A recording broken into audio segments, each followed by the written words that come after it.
എല്ലാ ഷോപ്പുകളിലും കയറും.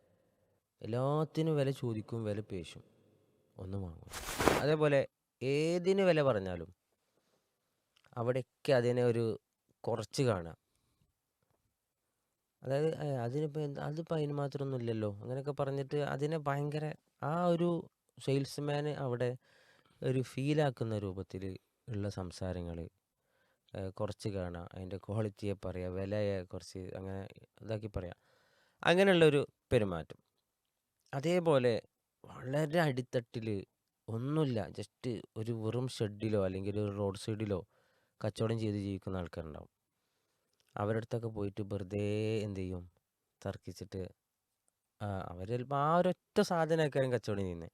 അതിന്മേന്നിപ്പോൾ ഒരു 10 15 ഇനി 20 അവർക്ക് ചിലപ്പോൾ ലാഭം ഉണ്ടാവും. പക്ഷെ അതിന് വേണ്ടിയിട്ട് അവരോട് പ്രശ്നം ഉണ്ടാക്കിയിട്ട് എന്ത് ചെയ്യും, അവരോട് ആ നിലക്ക് സംസാരിച്ചിട്ട് വിഷമം, ഇങ്ങനെയുള്ള ചില സംഗതികൾ സ്ഥിരമായിട്ട് ചെയ്യുന്ന ആളുകളുണ്ട്. അപ്പോൾ അത്തരക്കാരെ കാണുമ്പോൾ സ്വാഭാവികമായിട്ട് നമുക്ക് ഭയങ്കര ഒരു ഇറിറ്റേഷൻ വരും.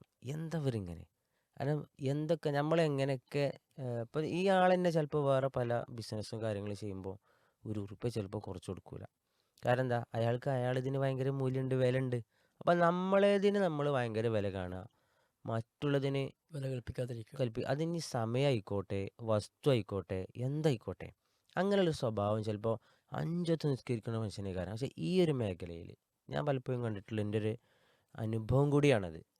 ഇസ്ലാമികമായ പാഠത് പഠിപ്പിച്ചിട്ടുണ്ട്. ഉം. ശരിക്കും ഒരു കച്ചവടമാണുള്ളത്, എത്ര അതെ അതെ ചെറുതായാലും വലുതായാലും. അതെ അവിടെ ശരിക്കും പരസ്പര സംതൃപ്തി നിർബന്ധമാണ്. അതെ. ഒരു വസ്തു വാങ്ങുക, വിൽക്കുക, അതിനെ ഉം. കബൂൽ, ഈജാബ്, തറാദ്, ഉം. അതിന്റെ റിള അവിടെ നിർബന്ധമാണ്. അൻതറാളിം ആ മീൻകും എന്ന് പറഞ്ഞു. തിജാറത്തിന് ഉം. തറാദും മിൻകും എന്ന് പറഞ്ഞത് അതെ നിർബന്ധമാണത്. അതെ. അപ്പോൾ ഈ വില പേശലിലൂടെ എന്താ ഉണ്ടാവുക വെച്ചാൽ, ഇപ്പം നിങ്ങൾ എൻ്റെ കസ്റ്റമറാണ്, ഞാനാണ് കടക്കാരൻ. ഉം. നിങ്ങൾ എന്നോട് പേശി പേശി ഇങ്ങനെ പറയുമ്പോൾ ഞാൻ എന്താ ചെയ്യണത്? അവസാനം ചെയ്യണത് എന്താ?